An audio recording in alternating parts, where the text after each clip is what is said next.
Bonjour, bonjour tout le monde, tous les participants. Bonjour Sylvain, Stéphanie. Donc, nous allons commencer le webinaire sur la prévoyance des agents de maîtrise. Là où on se demande est-ce que l'agent de maîtrise est cadre ou pas cadre.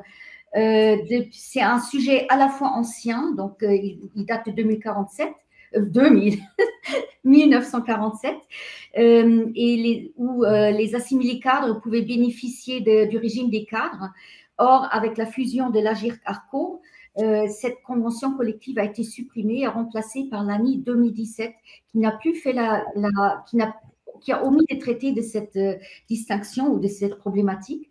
Et donc, un décret du 30 juillet 2021 laisse aux branches de définir maintenant qui est cadre et qui n'est pas cadre. Et donc, c'est un sujet assez complexe et ce webinaire va expliquer les enjeux techniques et pratiques. Et donc, nous avons ici Sylvain Rousseau, qui est le spécialiste, qui est directeur de la société de conseil AOPS. Il est actuaire avec une longue expérience en prévoyance, enfin protection sociale, et il aide des branches et les grandes entreprises et parmi les branches dans le pilotage donc, paritaire des régimes. Et dans les branches, il s'est occupé notamment des intermittents, de la chimie, de la métallurgie et d'une partie des secteurs de Stéphanie. Stéphanie Dayan est secrétaire nationale à la CFDT Service. Elle s'occupe des secteurs hôtellerie, tourisme, restauration, casino autorisé et immobilier plus particulièrement, mais elle s'occupe également des 80 branches en protection sociale. Donc, dans certaines branches, dont s'occupe évidemment aussi Sylvain, enfin, dont Sylvain est conseiller, donc actuaire. Par exemple, les entreprises, l'hôtellerie plein air, les campings et qui sont les campings et les espaces de loisirs. Et moi, vous me connaissez peut-être déjà un petit peu par d'autres webinaires. Je suis Ute Meyenberg, secrétaire nationale à la CFDT Cadre et en charge de la protection sociale, prévoyance et des retraites. Voilà. Je donne la parole à Sylvain, mais ceci étant encore quelques consignes. Vous pouvez poser des questions sur le chat, c'est-à-dire ce qui apparaît à droite sur votre écran, par écrit. Et nous allons répondre au bout, l'exposé de Sylvain à deux parties. Après chaque partie, nous prenons les questions et nous allons répondre à peut-être pas toutes, mais comme vous n'êtes pas très, très nombreux, il est possible qu'on prenne toutes. Sinon, on essaiera de les condenser et d'en répondre au moins à certaines. Et voilà, donc n'hésitez pas à poser des questions. Merci et Sylvain, la parole est à toi. Bonjour à tous. Donc, aujourd'hui, nous allons traiter de l'enjeu de la prévoyance des agents de maîtrise, exactement des articles 36, avec le titre « Prévoyance des agents de maîtrise, cadre ou pas cadre ». Donc, d'un point de vue pratique, les garanties des cadres et des agents de maîtrise forment un enjeu très évolutif. En effet, il y a un historique très significatif, comme le disait Ute, qui remonte donc à la Convention collective nationale du 14 mars 1947, dit autrement la création de l'AGIRC, qui a été ensuite appuyée par l'ANI du 8 décembre 1961 avec les caisses de retraite complémentaires. À côté de cela, lorsqu'on parle de la prévoyance, d'une façon générale, il y a le décret du 9 janvier 2012 qui a abordé au niveau du Code de la sécurité sociale la notion de catégorie objective. Et puis, il y a bien sûr l'ANI du 17 novembre 2017, donc qui a quelque part annulé la Convention collective du 14 mars 1947, tout en créant en même temps l'Agirc-Arrco, ainsi que, les bases du prolongement de la Convention collective du 14 mars 1947 en ce qui concerne les garanties d'essai, nous reviendrons là-dessus. Ensuite, au niveau de l'accord national interprofessionnel du 28 février 2020, qui a stabilisé certains éléments de garantie pour les cadres. Comme l'a mentionné Ute, le décret du 31 juillet 2021 qui est revenu préciser des éléments qui manquaient depuis 2017 sur le décret des catégories objectives. Et puis enfin, depuis le 30 mars 2022, une évolution, tout du moins une clarification qui n'est pas une bonne nouvelle, à savoir le fait que les éléments de santé pouvaient être intégrés dans le 1,50% tranche 1 des cadres. Donc, on voit que c'est un enjeu qui est évolutif. Et aujourd'hui, on va vous parler donc bien évidemment de ce 1,50% en général, mais également, bien évidemment, sur le prisme agent de maîtrise. Alors, quand on est allé dans l'historique, on vous a trouvé un vieux texte. Un vieux texte, et c'est un point intéressant parce que la convention collective du 14 mars 1947, même si elle n'existe plus en tant que telle, elle a formé la base de toute la prévoyance en France. En effet, même si rien ne légitime, toute chose égale par ailleurs, qu'un cadre soit mieux couvert qu'un non-cadre, quand je dis rien de légitime, c'est en termes de risque et en termes de besoin de protection. C'est-à-dire qu'en effet, le besoin de protection d'un non-cadre, intrinsèquement, est plus important que celui d'un cadre. Tout le monde en convient.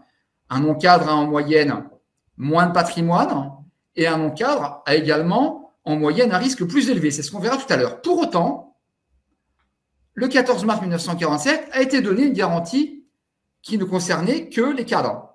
Donc c'était en ce sens un vrai plus pour les cadres, voilà. Même si toute chose égale par ailleurs, je veux dire, il n'y a rien qui est légitime en termes de risque, en termes de niveau accidentogène, le fait de mieux garantir les cadres que les non-cadres. Il n'en découle pas moins que c'est un plus pour les cadres et que ce plus a permis une base qui ensuite, quelque part, a fait, j'allais dire, entre guillemets, a fait une forme de ruissellement, mais pas un faux celui-là, un vrai. Il y a eu un vrai ruissellement sur les non-cadres. C'est-à-dire que ce 1,50, quelque part, a créé une forme de locomotive dont ont bénéficié les non-cadres, locomotive qui fait que progressivement, eh bien, il y a même des cas où on a actuellement des régimes identiques pour les cadres et les non-cadres. Ça n'est pas généralisé, mais ça se voit dans un certain nombre de cas. Donc, une fois qu'on a dit ça, eh bien voilà, on voit que là, on vous a mis le texte, voilà, parce que c'est une curiosité et parce que vous le trouverez difficilement. Voilà, vous avez, et tous les documents seront disponibles à la fin, voilà, donc vous les recevrez. Et là, vous avez donc l'historique. Alors, ce n'est pas le texte de 1947, c'est le texte de 1950. Il est intéressant d'ailleurs de voir dans ce texte de 1950, pour ceux qui connaissent déjà ça dans les détails, il y avait une pénalité à l'époque qui était prévue en cas de non-respect du 1,50. Cette pénalité maintenant est de 3 plafonds annuels sécurité sociale. Mais à l'époque, elle était de 1,5 plafond annuel sécurité sociale. Donc 150% du plafond annuel sécurité sociale, c'est ce qui était dû en cas de non-respect. Donc c'était une petite curiosité. Voilà, pour ceux qui sont déjà amateurs, entre guillemets, tout du moins qui connaissent bien le sujet, c'est intéressant à savoir. Voilà, on vous a mis tout le texte, mais je passe à la diapositive suivante. Voilà. Alors, on va parler maintenant un peu, donc, juste un petit rappel, en fait, sur les 4 et les 4 bis, voilà, de facto, sont inclus dans la convention collective du 14 mars 1947. Et il y a la possibilité d'avoir les articles 36. Je veux dire, lorsque cela, entre guillemets, c'est un choix sur lequel, voilà, ils peuvent être, donc, lorsqu'ils sont assimilés, donc, ils peuvent être organisés et organiser le fait qu'ils soient bénéficiaires des garanties cadres. Le point à avoir ici à l'esprit, c'est que cette notion d'article 36, eh bien, c'est une notion qui est moins claire que la notion 4 et 4 bis et qui peut varier, entre guillemets, CCN, convention collective par convention collective. Et c'est là qu'est le point délicat, et c'est la reconnaissance des articles 36 dans le temps. Historiquement, cette reconnaissance des articles 36 est effectuée par une commission AGIRC. Maintenant, c'est fait par une commission APEC. On viendra un petit peu plus tard sur ce sujet succinctement. Donc, il faut bien comprendre, si vous avez fait un peu une théorie des ensembles, sachant que cette théorie des ensembles est à faire au cas par cas, convention par convention collective. Alors, si on vient maintenant sur les spécificités des cadres. Alors, les spécificités des cadres, la première spécificité en termes de garantie, c'est que lorsqu'on a un risque d'arrêt de travail, eh bien, les cadres, toutes choses égales par ailleurs, sont, entre guillemets, plus fragilisés. Pourquoi ? Parce que autant l'arrêt de travail est relativement bien indemnisé par la sécurité sociale pour les bas salaires. J'ai bien dit relativement parce qu'on a indemnisé dans une première partie au niveau de l'arrêt de travail, il y a 2 parties, il y a l'incapacité et l'invalidité. Si on voit l'incapacité, on est couvert à 50% jusqu'à 1,8 SMIC. Donc, au-delà, rien. Et si on voit la partie, invalidité, on est couvert jusqu'à 50% du plafond annuel de sécurité sociale. Donc là, vous voyez en gris toute la perte nette sur le niveau de salaire brut, au niveau des indemnités journalières de sécurité sociale. Donc, on voit que pour les salaires en dessous de 1,8 SMIC, on est à peu près couvert. Mais par contre, pour les salaires qui sont au-dessus, on n'est pas couvert. Alors, il est d'ailleurs intéressant de noter que le besoin de couverture tel qu'il a été amené n'était pas un besoin de couverture qui était concentré sur les indemnités journalières complémentaires. À la base, c'est ce qu'on verra tout à l'heure, le 1,50% tranche 1 ou tranche A à l'époque était plutôt concentré de premier abord sur le risque décès. Donc, on voit ici un enjeu pour risque arrêt de travail des cadres où typiquement la sécurité sociale très clairement ne suffit pas. Elle ne suffit également pas assez pour la partie des non-cadres, sauf qu'il se trouve que pour les salaires qui dépassent 1,8 SMIC, on voit ici très clairement un manque de la sécurité sociale, un manque de couverture et un besoin d'indemnité journalière complémentaire, d'autant plus important que le revenu est élevé. Alors ça, donc, on peut considérer que c'est une spécificité, à savoir sur le risque arrêt de travail. On peut voir également sur le risque arrêt de travail, quand on voit les cadres, qu'est-ce qu'on voit? Eh bien, on voit que lorsqu'on compare le risque des cadres par rapport au risque des non-cadres, donc c'est-à-dire que lorsqu'on divise le risque des cadres par celui du risque des non-cadres, eh bien, on s'aperçoit, selon la taille des entreprises, ici en rouge, vous avez le cas de toutes les entreprises, et puis en bleu, vous avez le cas des plus petites entreprises. Eh bien, ce qu'on voit ici, on voit qu'on a un ratio qui est beaucoup plus bas en termes de risque pour les cadres comparés aux non-cadres. Donc, dit autrement, les cadres sont moins accidentogènes que les non-cadres. Donc là, ça reboucle un petit peu avec ce que je disais au début. Voilà, c'est que c'est une garantie qui est donnée, voilà. Mais paradoxalement, je veux dire, ils sont moins à risque que les non-cadres. Pour autant, c'est la position qui avait été prise en 1947, dont ont bénéficié ensuite tous les cadres, car cela a formé un socle. Et ce dont ont bénéficié les cadres, eh bien, ça a créé une locomotive pour l'ensemble de la population. Alors, ensuite, on vous a également préparé sur le risque décès une partie consistant à comparer les différents taux qu'on peut avoir selon la catégorie socio-professionnelle et également selon que l'on soit un homme ou une femme. Alors ici, en rouge continu, vous avez les taux de décès par âge. Alors, vous voyez, malheureusement, plus on vieillit, je ne sais pas pourquoi, mais c'est comme ça, plus on vieillit, plus on décède. Enfin, quelque part, c'est quand même mieux que ce soit dans ce sens-là, parce que voilà, c'est quand même, entre guillemets, c'est moins triste de perdre un centenaire que de perdre un nouveau-né. Tout le monde en conviendra. Pour autant, voilà, je veux dire, même si à un moment donné, les statisticiens pensaient que les taux de décès étaient uniformes par âge, c'est ce qu'on avait dans les premières tables de mortalité au XVIIe siècle, et bien maintenant, on sait depuis le milieu du XVIIIe siècle que par les analyses, eh bien, il y a un lien avec l'âge et que plus on vieillit, plus on décède. Alors, en rouge continu, vous avez les hommes ouvriers. Et en bleu continu, eh bien, vous avez les cadres. Donc, vous voyez que typiquement qu'en bleu continu, en bleu ciel continu, eh bien, vous voyez les cadres qui décèdent, les hommes cadres qui décèdent beaucoup moins que les hommes ouvriers cadres. Et vous avez voilà, les CSP intermédiaires avec le jaune et puis la dimension verte. Et vous voyez les femmes qui, elles, décèdent encore moins. Voilà. Alors, comment dire, c'est la vie, c'est comme ça. Je veux dire, les enjeux au grand âge sont différents, mais pour autant, toutes choses égales par ailleurs, à tout âge, les femmes décèdent moins. Alors, pour la petite curiosité, il faut voir qu'en 1950, ce n'était pas encore le cas. En 1950, on avait, même si le taux de décès des ouvriers était déjà, bien évidemment, beaucoup plus élevé que celui des cadres, le taux de décès féminin était toute chose égale par ailleurs. Lorsqu'on était en 1950, il était plus élevé que celui des hommes jusqu'à 50 ans. C'est seulement après 50 ans que les femmes avaient des taux de décès qui devenaient plus faibles que celui des hommes. Il y avait en effet le risque maternité qui était un vrai risque à l'époque et les maladies étaient soignées bien évidemment très différemment. Alors, tout ça pour dire que ce que l'on voit ici, c'est que de façon très simplifiée, un homme cadre que vous voyez en bleu ciel, voilà, peut avoir sur certains âges, je veux dire, une mortalité comparable à une femme ouvrière. Voilà, de façon très simple. Alors, ce que l'on voit également ici, on voit également ici que, voilà, que les hommes les hommes et les femmes cadres sont moins soumis au risque que les hommes et les femmes ouvrières. Donc, hommes comparés à hommes, bien sûr, et femmes comparées à femmes. Hein. Si on compare les ouvriers et les hommes cadres, eh bien, les ouvriers décèdent plus que les hommes cadres. Et si on compare les ouvrières et les femmes cadres, eh bien, les ouvrières décèdent plus que les femmes cadres. C'est ce que l'on voit en comparant, par exemple, dans le cas des femmes, le pointillé rouge que l'on voit ici avec le pointillé bleu, où indéniablement, eh bien, les femmes ouvrières décèdent plus que les femmes cadres. Donc, tout cela pour dire qu'on voit une spécificité des cadres, c'est qu'ils sont, somme toute, moins accidentogènes et que, toute chose égale par ailleurs, eh bien, voilà, ils bénéficient de cet avantage historique. Voilà. Donc, si l'on regarde maintenant la partie garantie prévoyance, de qu'est-ce qui peut exister dans le 1,50% tranche 1. Alors, tout d'abord, une petite précision. Le 1,50% tranche 1 est bien précisé qu'on devait affecter cela prioritairement au risque d'essai.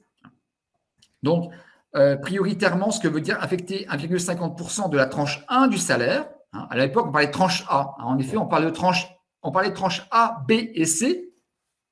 Là où maintenant, comme vous savez, on parle de tranche 1 et de tranche 2. La tranche 2 représentant les anciennes tranches B et tranche C. Donc, ce que l'on voit, c'est que lorsque l'on parle de 1,50% de la tranche 1 du salaire, hein, préalablement tranche A, c'est la même chose, ça correspondait à 1,5% de la part du salaire inférieure à un plafond annuel sécurité sociale. Comme c'est le mois, c'est à un plafond mensuel sécurité sociale. Alors, ce que mentionnait la loi dès le départ, c'est que cela devait être prioritairement affecté au décès.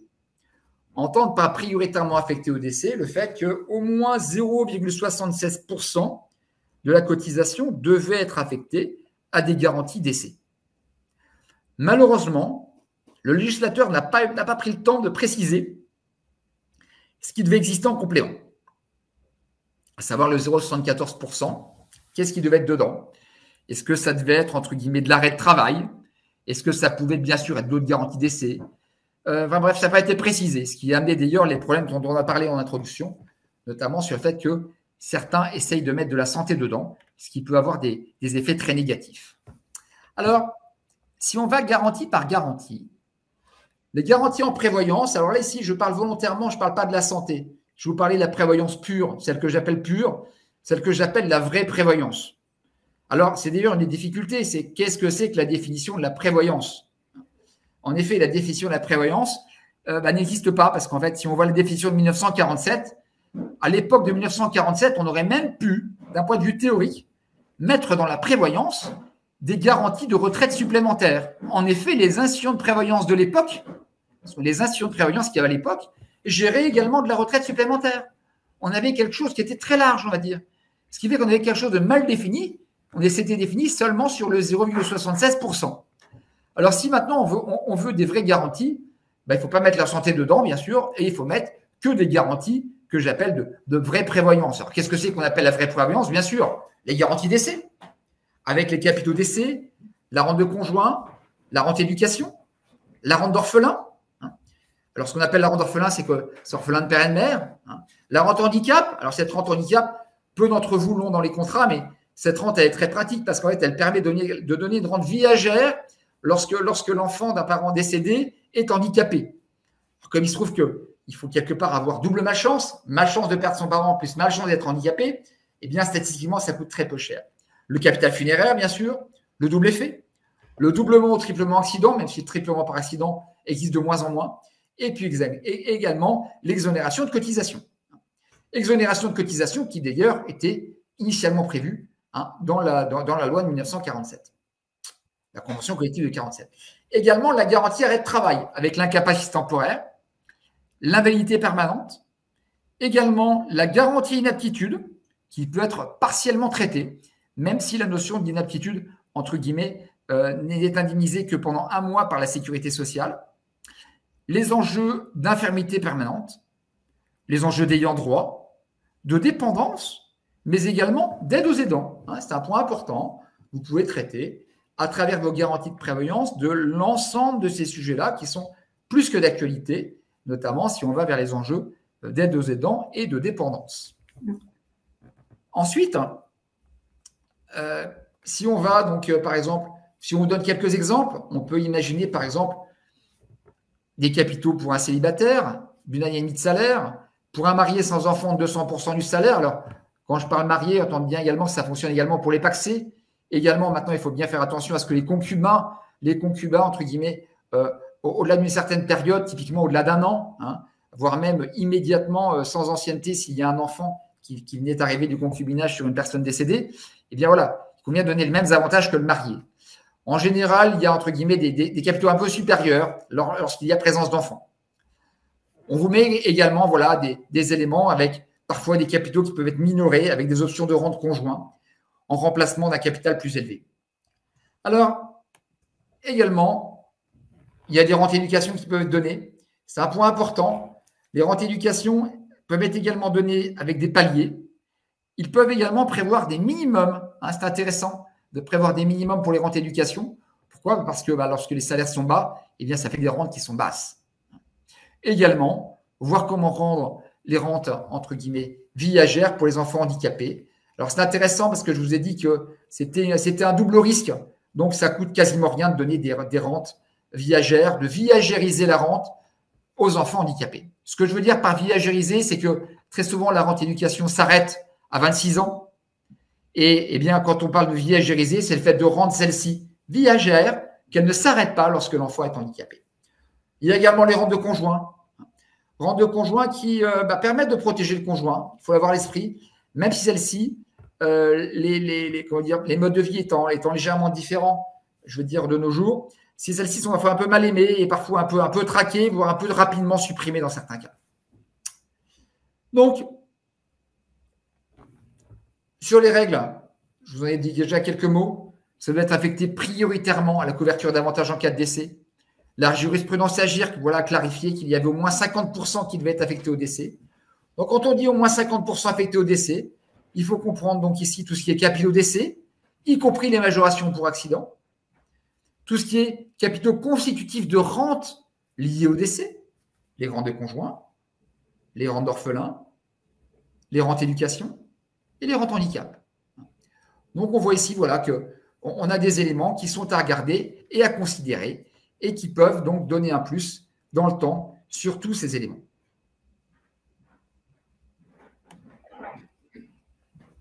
Ensuite, il est à voir la dimension des pénalités en cas de non-respect.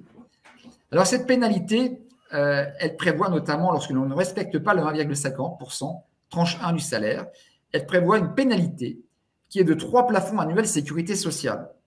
Donc, un plafond annuel sécurité sociale, c'est 41 136 € en 2022. Alors, pour vous en rappeler, c'est assez simple parce que c'est le même montant que 2021 et 2020. Ça n'a pas monté depuis 2020.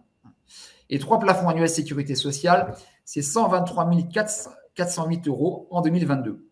À noter que cette pénalité peut ne pas être du type de l'impôt sur les sociétés et qu'un sujet existe sur les charges sociales. Ce qui fait qu'en fait, au total, on peut avoir un montant voilà, qui représente 185 000 € voilà, et qui, plus est, ne soit pas du type de l'IS. Il faut vraiment avoir l'esprit qu'au niveau de la jurisprudence, le législateur a toujours donné droit aux salariés, ou dans la plupart des cas, a donné droit aux salariés. Pourquoi? Parce que le 1,50% tranche 1 du salaire était regardé vraiment au sens strict.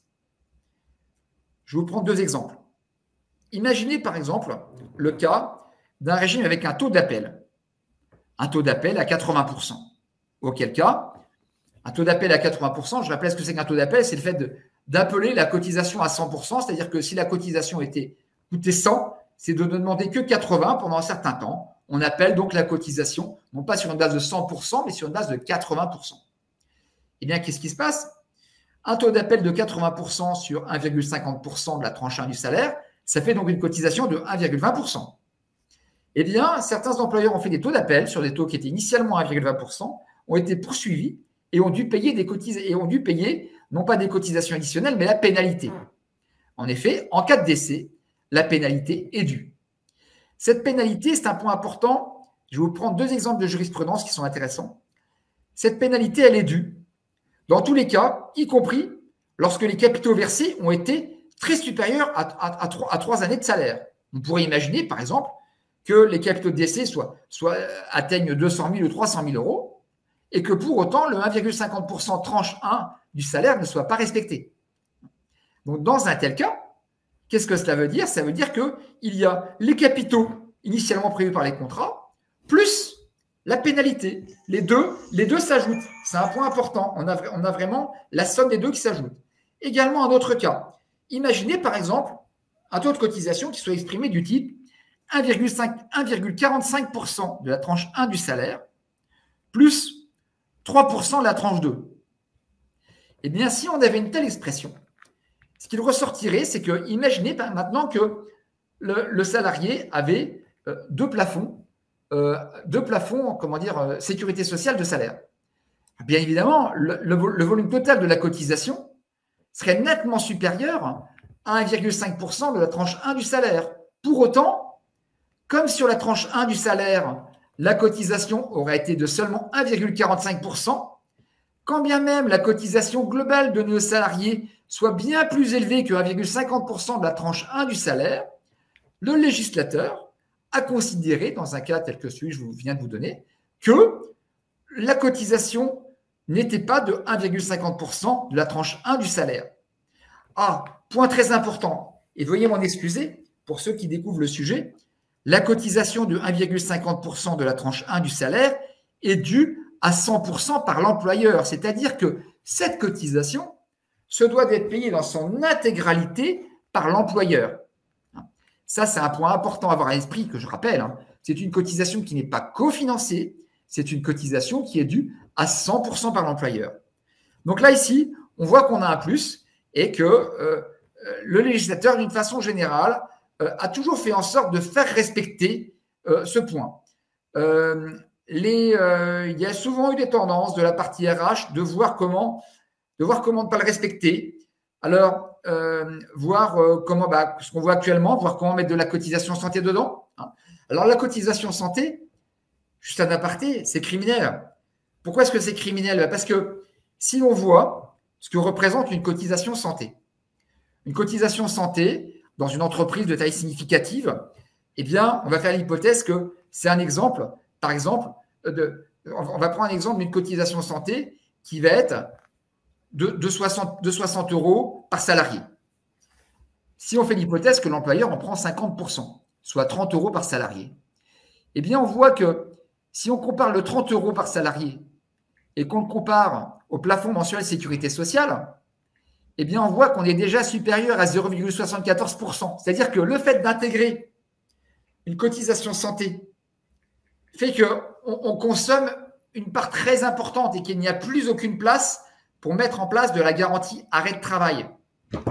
Et quelque part, l'arrêt de la Cour de cassation du 30 mars 2022 est un vrai risque parce que dans un contexte où les salariés ne sont pas forcément conscients du besoin de protection au niveau de l'arrêt de travail, dans un contexte où très souvent la conscience du besoin de protection au niveau de l'arrêt de travail ne vient pas du salarié lui-même, mais des représentants des salariés, à savoir vous tous qui êtes présents, et bien, ça veut dire que s'il n'y a pas spécialement de demande, et bien, quelque part, c'est un argument en moins pour arriver à mettre des éléments. Voici les quelques éléments que je voulais vous présenter pour cette première partie. Alors, pour l'instant, il n'y a pas de questions dans le chat. Ceci étant, moi, j'ai une question. C'est en quoi on différencie en fait les garanties pour les cadres et les non-cadres? Parce que là, tu as parlé des 1,5%. Les non-cadres, ils ont bien aussi des garanties, j'espère, au moins, enfin, je sais. Mais quelle est la différence globalement? Alors, la différence, c'est que le 1,50% tranche 1 s'applique à tous les salariés cadres. Quand on parle de cadres, c'est les 4 bis, maintenant c'est les 2-1, les 2-2, on va voir, plus le cas échéant, les agents de maîtrise, lorsque cela a été validé au niveau de la convention collective. Mais pour les non-cadres, s'il n'y a rien de prévu au niveau de la convention collective, il n'y a pas de garantie. Il y a un grand nombre de secteurs qui sont dépourvus de protection sociale. Et cela est ennuyeux parce que, quelque part, les cadres, ils ont cette garantie, tant mieux pour eux. Et c'est très bien. Et c'est une très bonne chose. Mais pour autant, ce n'est pas forcément eux qui en avaient le plus besoin. Alors, l'idée n'est en aucun cas de dire que les cadres ne doivent pas l'avoir et les non-cadres doivent l'avoir. Non, ce n'est pas du tout ça mon propos. Mon propos est simplement de dire que c'est curieux, on a donné automatiquement une garantie à des cadres qui ne demandaient pas plus de garantie que cela, et on a oublié les non-cadres. Alors, heureusement, il y a un grand nombre de conventions collectives qui sont pourvues de garanties pour les non-cadres, bien évidemment. Mais pour autant, les garanties qui sont données sont très souvent nettement inférieures à celles des cadres. D'une manière générale, les conventions collectives ne donnent pas les mêmes garanties pour les cadres et les non-cadres. Alors, il y a des cas, pour les cadres, où les garanties ne sont pas traitées dans la convention collective, mais dans ces cas-là, ce sont les entreprises qui doivent atteindre le 1,50% tranche 1. Ça, c'est un point sur lequel il faut vraiment être vigilant, à savoir le fait de valider ces éléments-là et de suivre. Alors, pourquoi est-ce qu'il faut suivre? Parce qu'il y a un plus qui a été donné. Il y a des éléments également qui peuvent être traités assez simplement sur le fait de demander à ce que les non-cadres aient la même chose que les cadres. On voit un grand nombre de groupes au niveau du CAC 40 qui ont harmonisé les garanties. Pourquoi? Parce qu'il y avait une demande. Parce que les organisations syndicales de salariés se sont préoccupées de la situation. Parce que, quand on prend du recul, il n'y a rien qui légitime de mieux couvrir un cadre qu'un non-cadre. Sauf qu'il y a un problème. Lorsque l'on couvre un salarié non-cadre et qu'on veut donner les mêmes garanties que le cadre, eh bien, ça coûte 2 à 3 fois plus cher. Pourquoi? Parce que le non-cadre, toute chose égale par ailleurs, est plus accidentogène. Aussi bien pour le décès, il décède plus d'une façon générale que le cadre, et également, il est plus souvent en arrêt de travail. Les arrêts de travail courts sont plus fréquents et les arrêts de travail graves sont plus fréquents. En effet, lorsqu'on regarde les invalidités qui peuvent exister, les invalidités deuxième et troisième catégorie sont beaucoup plus souvent le fait des non-cadres que des cadres. Et de même, les cadres, notamment ceux qui ont l'encadrement, très souvent ne s'arrêtent pas. Ils ne s'arrêtent pas pour 2 raisons. Premièrement, entre guillemets, il y a 2 raisons principales qui font qu'ils ne s'arrêtent pas. Premièrement, ils ont un travail potentiellement moins accidentogène, mais également les responsabilités et ce que j'appellerais quelque part un risque qui amène souvent des burn-out chez les cadres, à savoir le fait que jusqu'au bout, ils considèrent qu'ils ont cette mission-là. Ils considèrent qu'on ne leur demande pas, entre guillemets, de soulever des sacs et que par conséquent, s'ils ont des difficultés, ils doivent se débrouiller pour y arriver quoi qu'il arrive. C'est ce qui explique d'ailleurs un grand nombre de cas de burn-out. Voilà, le cadre, il considère qu'il doit gérer quoi qu'il arrive, c'est partie de sa mission et qu'il est payé pour cela et qu'il doit aller au bout de sa mission quoi qu'il arrive, même s'il n'est pas d'accord, par sens du devoir. Voilà. Donc, Sylvain, en fait, j'ai là une remarque justement qui conforte ce que tu as dit. Il dit souvent l'employeur fait la moyenne de la cotisation cadre et non cadre sur la tranche 1 pour offrir un régime uniforme. Dans ce cas, l'employeur fait une cotisation en dessous des 1,5%. Je crois qu'on a vu ça aussi à la métallurgie. Est-ce que tu peux commenter ça? Alors, le cas de la métallurgie, d'abord, est un peu distinct.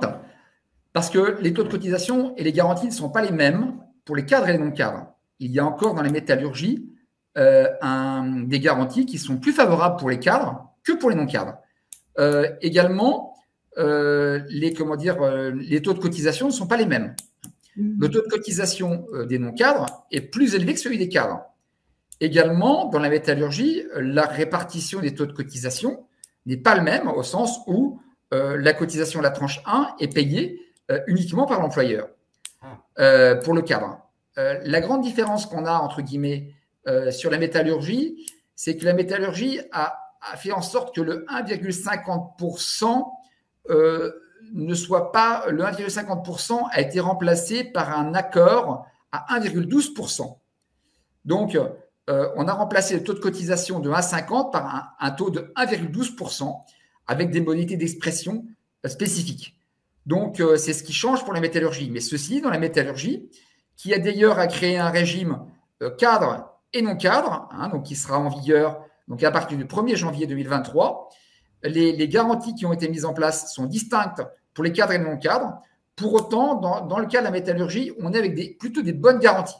On n'est pas avec des garanties très élevées, Mais ceci dit, les garanties qui ont été mises en place pour les non-cadres, pour cette branche-là, sont des garanties, entre guillemets, qui sont plutôt de bon niveau. Voilà. Je ne vais pas dire qu'elles sont forcément de très haut niveau, mais elles sont plutôt de bon niveau si on compare à ce que l'on voit dans d'autres conventions collectives. Et ceux qui moyennent, là, comme le dit là, dans le chat, le Cyril L. Ah, alors ceux qui moyennent, quelque part, les cadres se sont fait avoir. Parce qu'en effet, le fait d'organiser, le fait de donner les mêmes garanties pour les cadres et non-cadres, c'est un plus. Mais si en moyennant quelque part, on enlève un avantage pour les cadres, eh bien, quelque part, voilà, c'est un gain pour le DRH.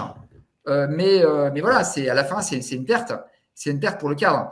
Et comme j'aime à le dire, même si rien ne légitime le fait qu'un cadre, toute chose égale par ailleurs, est plus qu'un non-cadre, en termes de risque et en termes de ce qui l'entoure, pour autant, le fait de donner des vraies garanties, des bonnes garanties à un cadre, ça forme une locomotive extraordinaire pour un non-cadre. En effet, je veux dire, c'est un plus. Je veux dire, et c'est un élément, entre guillemets, qui donne un élément et qui forme une locomotive. Enfin, moi, c'est comme ça que je le vois. En ce sens, il est important que le fait que les cadres, quelque part, en aient pour leur risque, eh bien, c'est un plus rapide et très valable pour les non-cadres. Parce qu'en effet, comme rien ne légitime de mieux couvrir un cadre qu'un non-cadre, il va de soi que si on couvre, que si en pratique, par le fait d'un article, on donne des bonnes garanties à un cadre, eh bien, c'est la meilleure des façons de bien couvrir le non-cadre demain. Et le non-cadre, il a vraiment besoin d'être bien couvert parce que ce non-cadre, il est plus soumis au risque.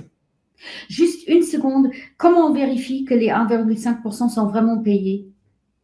Ah, sur la fiche de paye. Là où il y a des difficultés, c'est qu'il faut maintenant regarder la partie liée au décès. Les nouveaux formats de fiche de paye ne le permettent plus toujours. Donc, il convient d'aller sur la partie contractuelle et de regarder le 0,76% de la tranche 1. Ce point est important et peut demander des expertises techniques propres, car très souvent, il n'y a pas un bon niveau de garantie d'essai pour les cadres. Merci. Merci Sylvain. Je crois qu'il va falloir qu'on aille sur la partie 2. Donc, je te laisse continuer en fait. Et merci beaucoup. C'est vraiment, plus on pose des questions, plus on a des réponses. Et enfin, on voit la complexité quand même de toute cette prévoyance, qui est quand même très compliquée.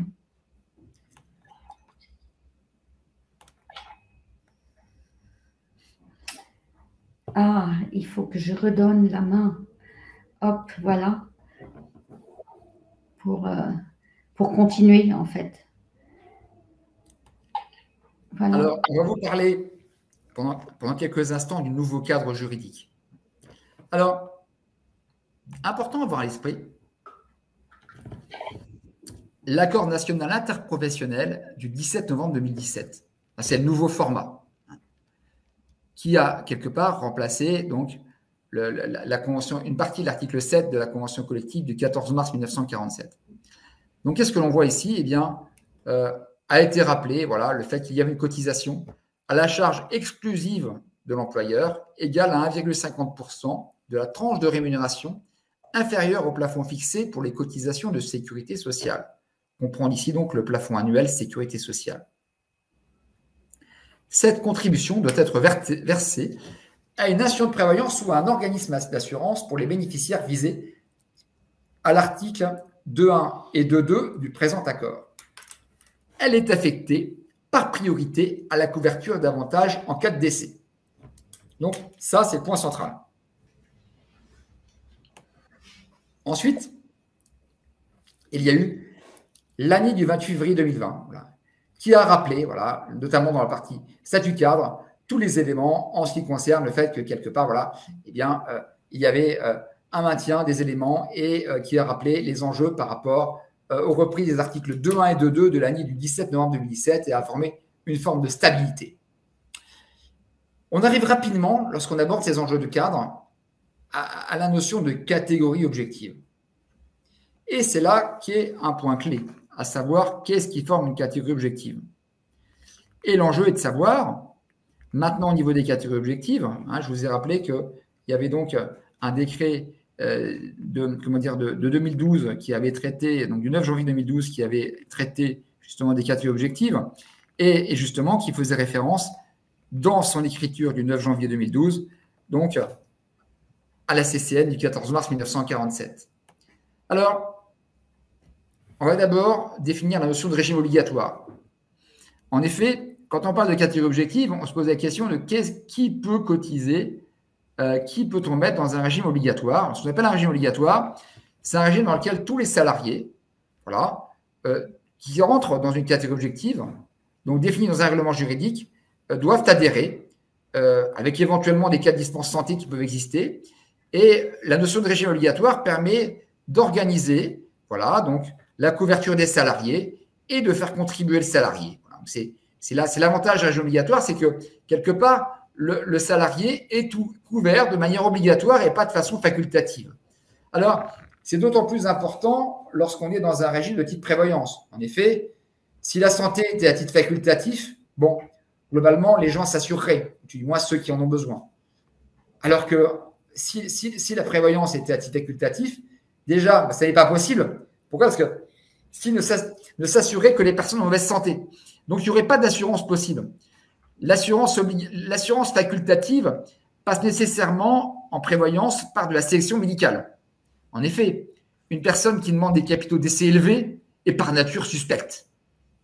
Donc, la seule façon de ne pas la rendre suspecte, eh bien, c'est de rendre l'assurance obligatoire, ce qui fait que ce n'est pas un choix de sa part. En effet, une personne qui va voir un agent général et qui dit voilà, je veux avoir un capital de 1 million d'euros en cas de décès, voilà, eh bien, l'agent général se dit pourquoi est-ce qu'il veut recevoir 1 million d'euros s'il décède?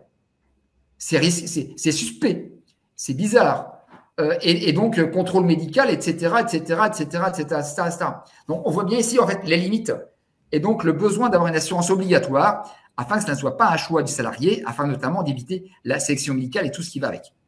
Donc, ici, ce que l'on voit, c'est que un régime obligatoire, c'est que tout le monde est obligatoirement, sans choix, donc assuré par le régime.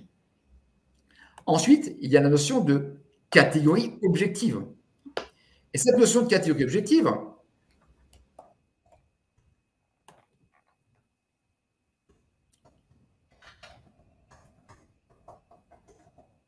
est-ce que vous voyez apparaître à l'écran?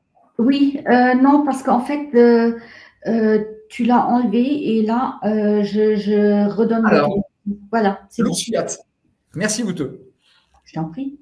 Et donc, la notion de catégorie objective, eh bien, c'est tout d'abord le fait de pouvoir organiser le fait d'avoir un groupement qui soit considéré comme une catégorie objective. Et auparavant, il y avait cette possibilité que d'avoir une catégorie objective en faisant référence donc à la convention collective du 14 mars 1947. Alors, je vais aller directement sur une partie annexe pour la commenter rapidement. Pour revenir en arrière, ici, vous voyez ici, donc, dans le décret du 9 janvier 2012, on faisait référence, c'est ça que vous allez comprendre ce qui se passait, on faisait référence ici à l'appartenance aux catégories de cadres et de non-cadres résultant de l'utilisation des définitions issues des dispositions des articles 4 et 4 bis de la Convention collective nationale de retraite et de prévoyance des cadres du 14 mars 1947 et de l'article 36 de l'annexe 1 de cette convention. Donc, qu'est-ce qui s'est passé? Qu'est-ce qui s'est passé lorsqu'on était, donc, le 17 novembre 2017? On a supprimé la convention collective du 14 mars 1947. La convention collective du 14 mars 1947 ayant été supprimée, eh bien, cette phrase-là, le point 1 devenait supprimé. Donc, quelque part, la notion de catégorie objective, le fait de faire référence à la notion de cadre et non-cadre avec les articles 4, 4 bis et 36, n'était plus possible du fait que la convention collective n'existait plus. Il y avait un vide juridique. Et c'est ce vide juridique qui est venu combler le décret, donc presque 4 ans et demi après, parce que, je veux dire, non, un peu moins de 4 ans après, parce que entre le 17 novembre 2017 et puis le 31 juillet 2021, on a eu un peu moins de 4 ans. Mais il a fallu 4 ans pour qu'il y ait un décret qui vienne réofficialiser le fait de pouvoir faire appel à ce qu'on appelle l'application des articles 2.1 et 2.2. Le 2.1 ayant repris la partie article 4 et le 2.2 ayant repris l'article 4 bis. Et ce qu'on a montré, c'est que on peut également mettre voilà, des personnes qui sont au format article 36. Alors, on n'a pas nommé l'article 36 parce que l'article 36 n'existe plus. L'article 36, en effet, n'existe plus parce que l'article 36, ça faisait partie de la convention collective du 14 mars 47. Et à défaut de pouvoir parler d'article 36, on a parlé d'une catégorie de personnel qui pourrait justement bénéficier des mêmes garanties sous réserve d'avoir été validée et approuvée par une commission qui est la commission APEC, la commission créée par l'APEC.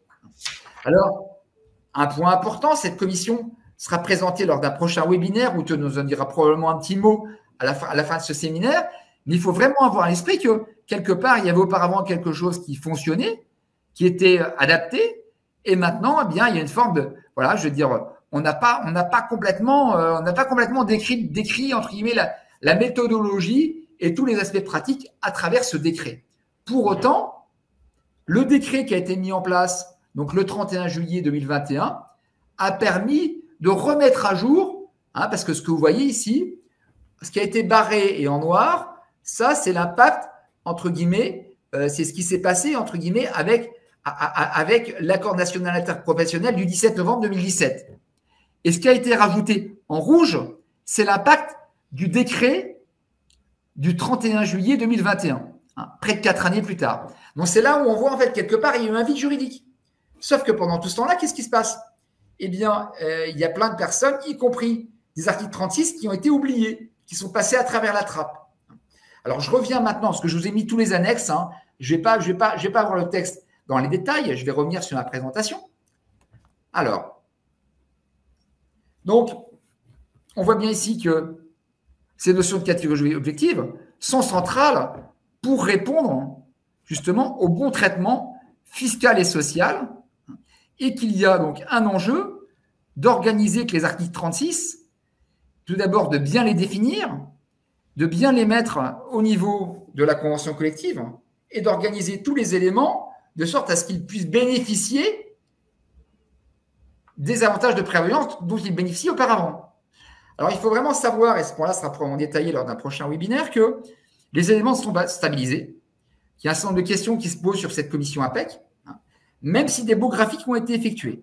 En effet, on voit bien que la commission paritaire APEC, qui quelque part reprend une partie des prérogatives de l'ancienne commission AGIRC, il y avait auparavant une commission à l'AGIRC qui validait ces affectations article 36. C'est le rôle de cette commission paritaire APEC. Alors, ce qui est intéressant, c'est que la saisine a été bien prévue. Ils ont bien détaillé, mais les modalités de fonctionnement n'ont pas été complètement tarifiées. Alors, ça s'organise. Il y a des personnes très compétentes qui ont repris la compétence. Ça n'a pas été simple pour elles parce que les personnes qui avaient la compétence au sein de l'AGIRC sont parties en retraite. Donc, entre guillemets, le relais n'a pas forcément été fait, mais ceci dit, il y a au sein de l'APEC des gens très compétents qui s'intéressent au sujet et qui ont très clairement compris qu'il y avait un problème à gérer. Alors, par rapport à cela, l'enjeu, c'est quid pendant tout ce temps-là des articles 36. Alors, il faut avoir à l'esprit que pour clarifier ces éléments-là, il y a jusqu'au 31 décembre 2024. Actuellement, vous pouvez laisser les enjeux tels qu'ils sont dès lors que vous ne bénéficiez pas le champ des catégories de bénéficiaires de l'accord. Donc, vous pouvez parfaitement faire évoluer vos garanties tout en maintenant, entre guillemets, la notion d'article 36. C'est légal. Mais attention, il va vraiment falloir vous en occuper parce que le risque après est de tout perdre. Alors, si on va sur la conclusion, eh bien, les enjeux. Qu'est-ce qu'on voit ici? On voit un sujet pour toutes les branches et les entreprises. Les articles 36, les agents de maîtrise. C'est un point d'autant plus important que les classifications, comme vous le savez, sont souvent mises à mal et pas forcément suivies. Il y a donc également des enjeux de réajustement. Il faut bien avoir à l'esprit qu'à défaut de clarification, les articles 36, agents de maîtrise, bénéficient de la couverture des non-cadres. C'est-à-dire qu'à la base, ce sont des non-cadres. Il n'y a pas d'ambiguïté sur le sujet. À date, les entreprises qui donnaient pour la prévoyance le statut 4 des agents de maîtrise ne pourront plus le faire au-delà du 31 décembre 2024. Alors, quand on donne cette information, il y a vraiment deux façons de le voir. Soit se dire, oh là là, on a tout le temps pour voir. 2024, c'est encore 2 ans et demi, c'est plus de 2 ans et demi. On a le temps de voir les DRH venir avec leurs solutions toutes faites et puis on n'aura plus qu'à voter. Oui, sauf que si on laisse cette méthodologie, eh bien, il va y avoir une perte de droit et on va perdre beaucoup. Alors que tous ces éléments se doivent d'être étudiés au cas par cas, voilà, avec attention et avec précision. Et donc, c'est en ce sens que, voilà, plus que jamais, eh bien, le fait de savoir si les agents de maîtrise vont bénéficier des garanties des cadres est entre vos mains. Merci. Voici ce dont je voulais vous parler, voilà, pour arriver aux fameuses questions sur ce dossier. Merci beaucoup. Stéphanie. Merci Sylvain. Alors j'ai quelques questions. Je vais essayer de déchiffrer. Donc, faut-il absolument avoir des classifications avec des métiers repères pour classer les cadres? Est-ce qu'il faut passer par des définitions de poste au cas où l'entreprise n'en aurait pas? Voici une première question. Et deuxième question, différence de prestations entre branches et entreprises. Je n'ai pas sélectionné toutes les questions puisque je vois qu'on est quand même à 9 minutes de la fin de notre webinaire, hein, et je veux quand même laisser la possibilité à Sylvain de répondre. Donc, voilà, différence de prestations entre branches et entreprises. Et faut-il avoir absolument des classifications avec des métiers repères pour classer les cadres? Est-ce qu'il faut en gros, est-ce qu'il faut avoir des grilles de classification pour définir qui est cadre ou qui n'est pas cadre? Voilà. Est-ce que c'est clair pour toi, Sylvain? Alors oui, tout à fait. Alors, les emplois repères, oui. Les emplois repères, c'est une aide, c'est un plus. Et il faut vraiment, entre guillemets, faire de la pédagogie sur ce sujet. Car je le rappelle, l'enjeu de la classification, quand on fait une classification, c'est bien évidemment pour les entreprises, mais c'est également pour les salariés, leur permettre de bien se classer. Et très souvent, c'est un sujet qui malheureusement est trop souvent un sujet pris en compte par les ressources humaines, mais pas forcément assez parce que le sujet est rapidement technique par les salariés. Il faut vraiment avoir à l'esprit que les classifications, c'est quelque chose de complexe, qui demande une expertise et qui est à garder dans le détail. Donc oui, il faut prévoir des emplois repères. Il faut également prévoir tous les éléments permettant de faire la séparation entre cadre et non-cadre et également agent de maîtrise. Et ce point-là, maintenant, sera indispensable, notamment pour pouvoir être validé par la commission APEC. Car à un moment donné, il faudra se référer aux classifications pour pouvoir, entre guillemets, eh bien, être bien affecté à la notion d'agent de maîtrise. Il y a vraiment un enjeu pour les salariés, je pense, de s'intéresser aux enjeux de classification. C'est un sujet, entre guillemets, souvent oublié, souvent, entre guillemets, traité uniquement par la partie RH. Et ces chantiers-là sont intéressants et ça permet de mieux comprendre le fonctionnement des métiers d'un secteur. Alors, sur le deuxième sujet, la deuxième question, à savoir le niveau de… Peux-tu me rappeler la deuxième question, Stéphanie? En fait, il y a deux autres. Il y a quelles sont les branches qui ont déjà fait le travail, mais c'était la différence entre branche et entreprise. Et là, j'ai deux dans le chat. Quelles sont les différences, quelles sont les branches qui ont déjà fait le travail et quelles sont les actions nécessaires à faire avant? Alors, tout d'abord, entre branche et entreprise, il y a un peu le même effet parce que maintenant, il faudra gérer le sujet en branche pour que ce soit gérable en entreprise. Donc, les branches vont devoir prendre le dossier en charge. Ça, c'est le premier point. Deuxième point, des taux de cotisation en général en branche ne sont pas, les prestations de branche en général ne sont pas forcément très élevées. Dans les grandes entreprises, on a souvent des prestations qui sont plus élevées.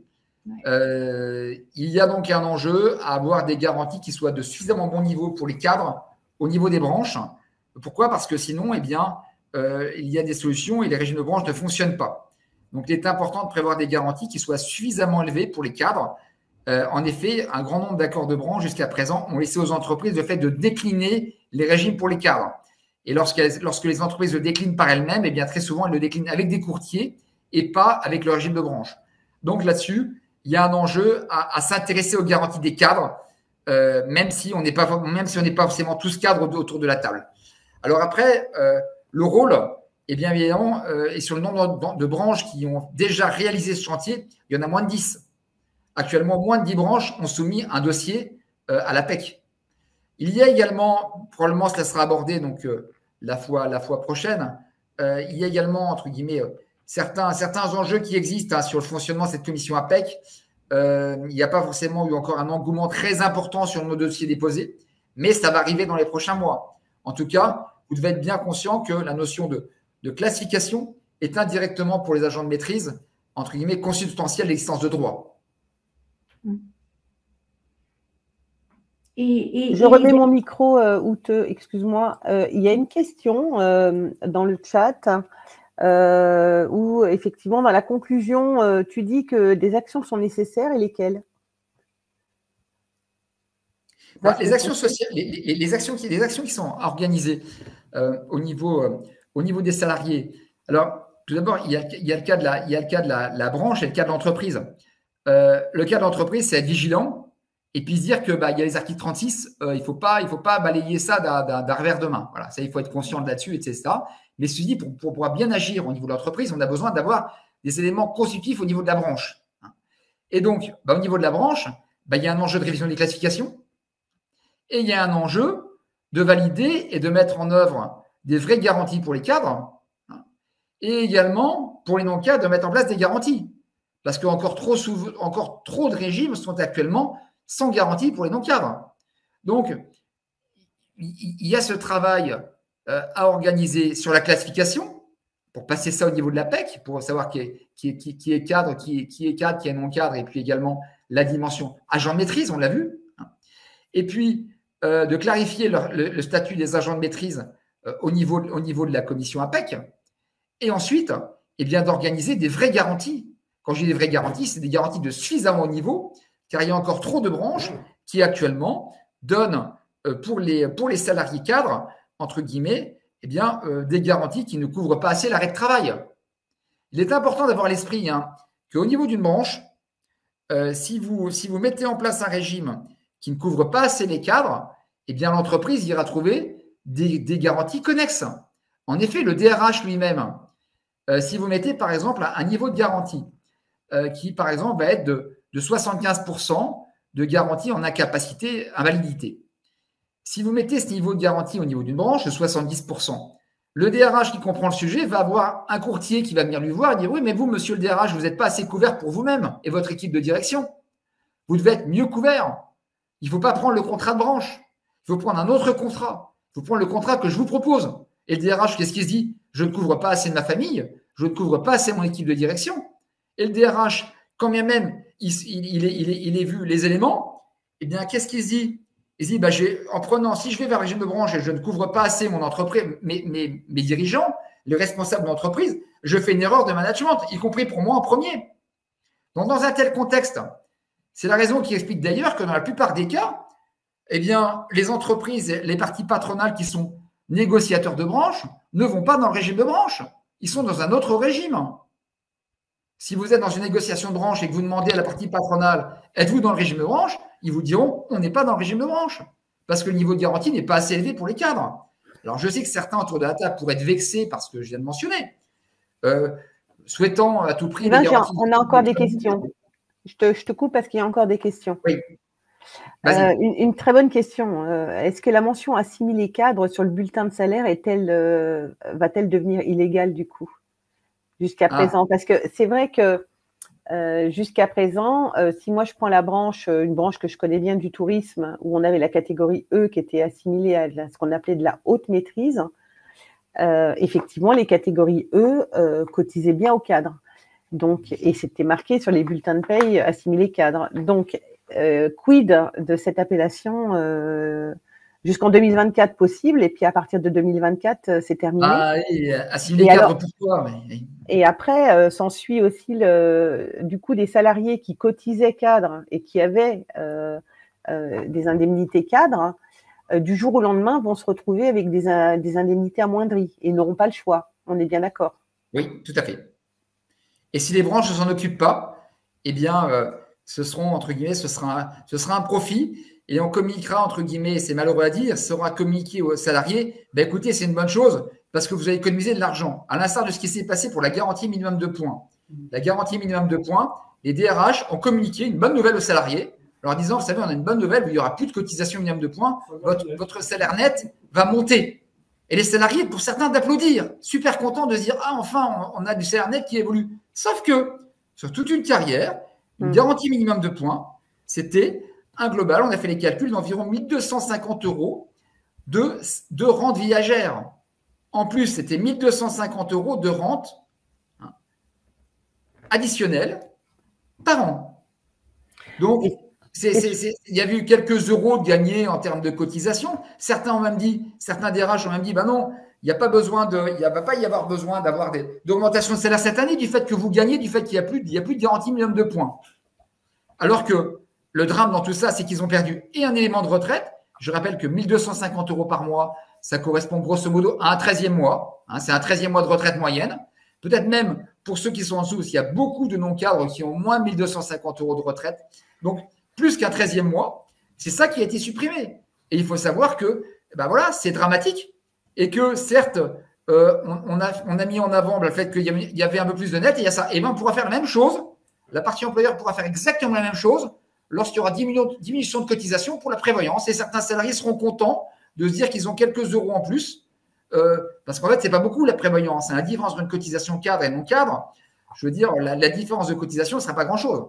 Alors là, ce qui se passera en plus, c'est qu'il y aura des cas où ils auront également des petites spécificités où on pourra même leur demander des cotisations en plus. Parce qu'en effet, auparavant, cette cotisation était payée par la partie employeur. Là, on aura un impact dans lequel ils devront payer pour bénéficier de la garantie des non-cadres. Donc, on voit bien ici une difficulté et un point de vigilance. Sylvain, je te remercie. Je pense qu'on arrive un petit peu au bout de notre webinaire. C'est vrai qu'une heure, il y a pas mal de questions et c'est un sujet qui est assez complexe. J'espère en tout cas qu'on a bien posé toutes les questions du chat. Il me semble que oui. Et pour terminer ce webinaire, il sera rediffusé en replay. Les documents qui ont été communiqués par Sylvain sont téléchargeables, donc vous pouvez tout à fait les télécharger. Et avec la CFDT Cadre, on va à la suite de ce webinaire, mais à la rentrée, mais vous aurez les informations ultérieurement, on va mettre en place un webinaire plus sur cette fameuse commission APEC, où on en apprendra un petit peu plus sur les agréments qui sont donnés et la procédure. Et là, ce sera un webinaire avec Laurent Mailleux, qui est notre secrétaire général, qui est le secrétaire général de la CFDT Cadre. Et on sera sur une deuxième partie, donc qui concernera essentiellement l'APEC et le fonctionnement et comment ça se passe, puisque l'APEC est paritaire et que la CFDT y est, donc comme toutes les autres organisations d'ailleurs. Voilà. Je vous remercie à tous pour votre participation, pour votre écoute, et puis rendez-vous probablement à la rentrée pour un webinaire APEC. Merci. Sylvain, je sais que tu voulais peut-être parler vite fait du 15 septembre ou pas? Oui, en quelques mots, nous organisons entre guillemets différentes actions dont vous entendrez parler. Tout d'abord, un séminaire toute la journée du 15 septembre où nous organisons donc à travers ce séminaire à la Maison de la Chimie. Donc, un séminaire qui est ouvert, spécifique aux organisations syndicales de salariés où on traite de la gestion des régimes de prévoyance et santé dans les grandes entreprises. Donc, si vous rapprochez d'Outeux ou de Stéphanie, eh bien, vous recevrez une invitation. L'invitation est gratuite et comprend donc du matin jusqu'à la fin d'après-midi des éléments techniques et la restauration sur place qui est incluse. Voilà. Donc, une invitation gratuite pour cette journée. Également, nous faisons un benchmark des régimes de protection sociale dans les grandes entreprises. Donc, pour ceux qui le souhaitent, eh bien, nous positionnons les régimes pour bien comprendre comment sont positionnés les garanties de prévoyance et santé. Donc, même sujet, rapprochez-vous d'Outeux ou de Stéphanie et nous vous transmettrons les éléments vous permettant justement d'avoir une vision du positionnement du régime de votre entreprise. Voilà, ce qui vous permettra, entre guillemets, peut-être de nous faire intervenir dans les commissions paritaires. En effet, on est spécialisé dans les commissions de suivi paritaires, notamment pour la mise en place et le suivi des régimes de protection sociale. Merci Sylvain. Bon, je laisse à Outeux le mot de la fin.